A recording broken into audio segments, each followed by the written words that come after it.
Home. A house, apartment, or other shelter that is the usual residence of a person, family, or household. The place in which one's domestic affections are centered. An institution for the homeless, sick, etc. One's native place or country of origin. The destination or goal. If you Google the word home, the first hit is the Home Depot. What is home? Please, that is a soft question.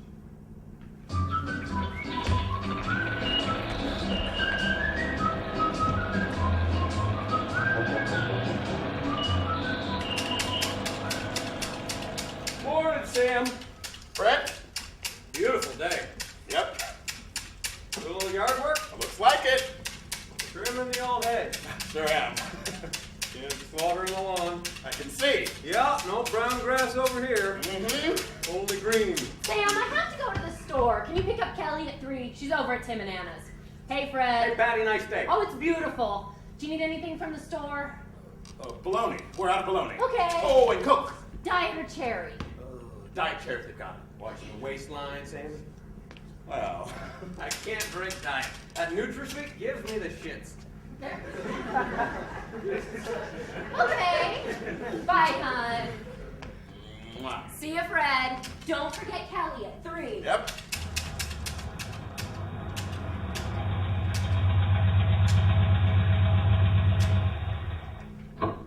Hey, look at this. Must be the new neighbors. Maury. You know Maury and Jill across the street? Maury told me some new people were moving in. They look foreign. How can you tell? Come on, man, look at the way they're dressed. Oh, that doesn't mean anything. Well, they can't be from Destinopolis. Look at the hats. Well, if they're moving in today, where's the truck? Yeah, and all their stuff. No Destinite would move anywhere without all his stuff. Maybe they don't have anything. No stuff? That's just not right. And those hats are goofy as hell. Oh, they've got a baby. How sweet. I don't know about a bunch of foreigners and goofy hats living across the street. But they have such beautiful smiles. Shit, they saw us watching. And now they're waving. What do we do? Wave back.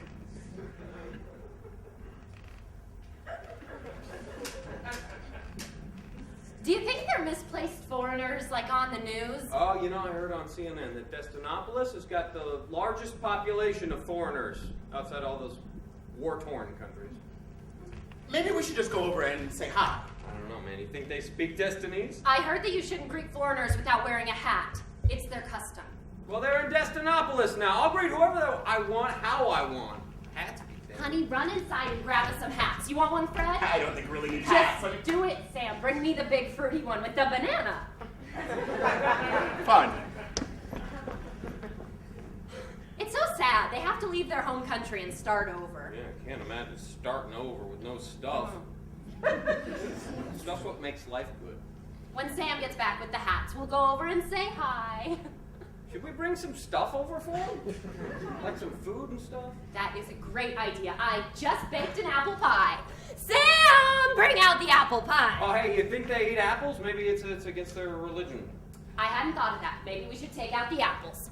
Sam, scoop out the apples and then bring out the pie. What should we say to them? I don't know. I hadn't thought about it past hi. What about, how are you? That's good, Patty. Hey, when Sam gets back, let's practice on him. Okay, I've got 3 hats and an apple pie with no apples. Hey, Patty here had a great idea. Before we go over and we say hi, we're going to practice on you. Me and Patty, we can play ourselves. You could be foreign. Why can't I be me and you play the foreigner? Oh, don't be difficult, Sam. Just play the foreigner. Fine. Okay, here goes. Hi! How are you? Oh, here, a pie with no apples. Is this really what you're going to do? I thought that was pretty good. You weren't playing along, Sam. You didn't even put on your hat. This is so stupid! Why don't we just go over and say hi? Moving to Destinopolis can be a huge change. Okay, but let me just paint a sign that says Welcome Wagon so they'll know who we are. Oh. You can stay here for as long as you want. I'm going over and saying hi. But you forgot your hat! Crawled up his They're shaking hands. They don't seem to be offended by his hatlessness. Should we go over now? I didn't paint the sign. Well, we could just say we're the welcome wagon. Oh, okay. Here goes nothing. Hi! How are you? We're the welcome wagon! Have some pie! No apples!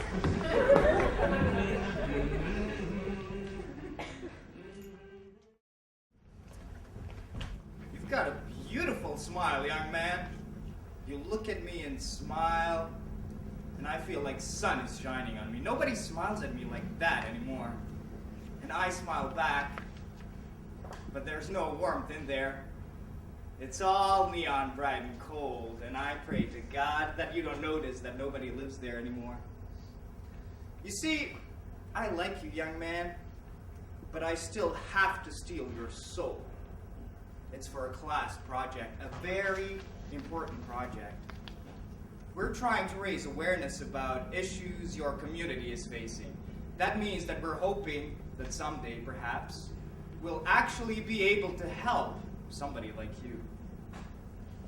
A lie. We're hoping that somebody in our community can help you someday. A lie. Again. God knows where you will be tomorrow. The truth is, there's absolutely nothing I can do for you, my young friend. Absolutely nothing. I have neither time nor money to care about you. I don't even have time to care about myself.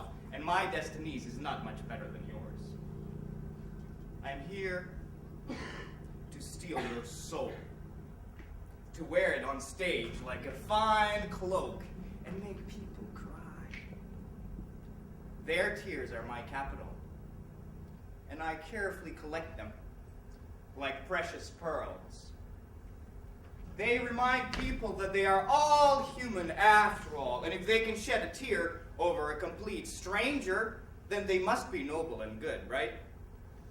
So, your soul is a sort of enema that travels through their intestinal system and purifies their guts of anger. A sort of anger that comes from years of wearing prosthetic smiles. And so they feel good about themselves for an hour or so. And that's a lot in these parts. And all you need is a job, a car, and a beautiful woman to shower your tears with kisses. Keep your armor, my poor child. The war is not over. Don't let me fool you. Protect your light. Think of your mother and be wary of strangers, even when they bear gifts.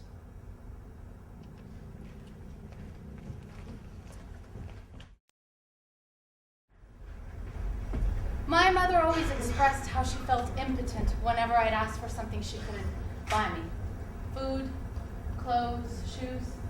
She would have to look into my eyes and say, "No puedo, I can't." I'm the first generation in my family to be born in Destinopolis.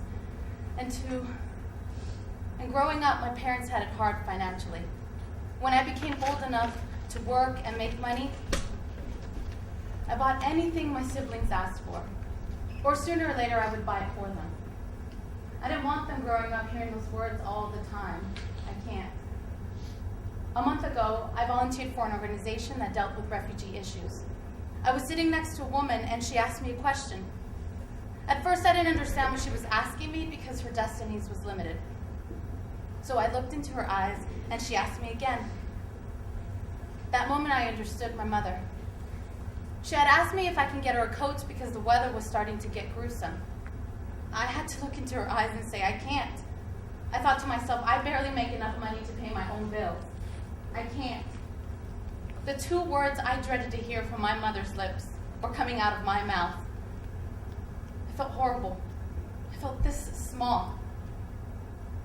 And in that precise moment, I understood my mother and how she constantly felt impotent. How can you tell someone I can't when they're asking for help? When they're asking for something that is a necessity in order to live? Food, clothes, shelter, the essentials. A coat to keep you warm when the weather is below zero. I could only be honest, look into her eyes, and say, I can't. No puedo.